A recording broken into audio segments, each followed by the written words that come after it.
L'envie provoque un souci d'estime de soi et fixe comme objectif à atteindre la supériorité. Afin d'atteindre cet objectif, il existe 4 stratégies comportementales principales. En premier lieu, la fuite. Mais dans l'envie, la fuite est essentiellement de nature psychologique, car la menace n'est plus physique, mais psychologique. L'obstacle s'attaque à notre estime de soi, à notre ego. La première fuite va donc consister dans le déni du réel.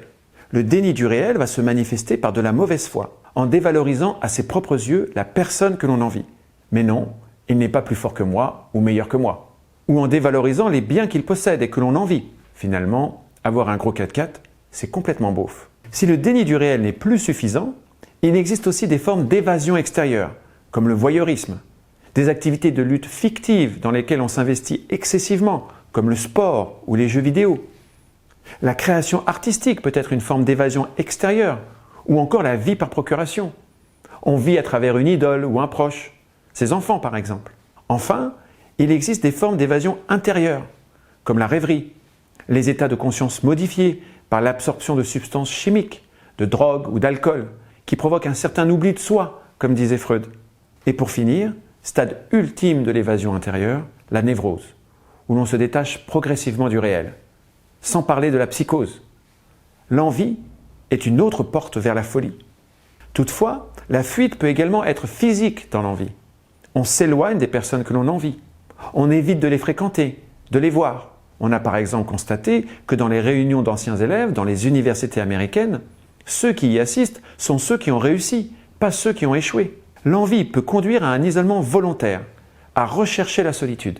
Elle peut même conduire à des stratégies d'isolement collectif, en s'affiliant à une communauté restreinte et fermée, une bande, une secte ou une société secrète, qui confère un sentiment de supériorité par rapport aux autres. Deuxième stratégie comportementale face à l'envie, l'agression. Mais ici, l'agression n'est pas à visée défensive, comme dans la peur.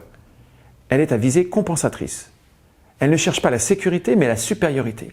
On ne l'aperçoit plus comme de la légitime défense, mais de la légitime attaque.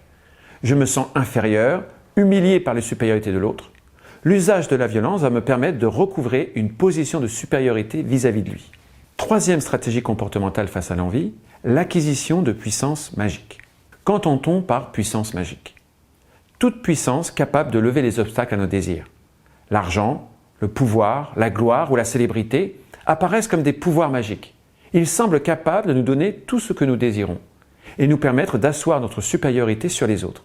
La quatrième stratégie consiste à rechercher un magicien. Je définis le magicien comme celui capable de lever pour nous les obstacles à nos désirs. Nous nous attachons à lui, il nous fascine et nous sommes prêts à faire tout ce qu'il nous demande. Il devient notre gourou. Donc, en résumé, 4 stratégies sont à notre disposition lorsqu'on est envieux pour assurer notre supériorité. La fuite, l'agression, l'acquisition de puissance magique et l'attachement à un magicien. Et tant que l'on est dans l'envie, tant que l'on souffre d'un obstacle, tant que l'on se sent en infériorité, on va les adopter les unes après les autres jusqu'à ce qu'il y en ait une qui nous permette, croit-on, de dissiper notre envie en nous sentant supérieurs.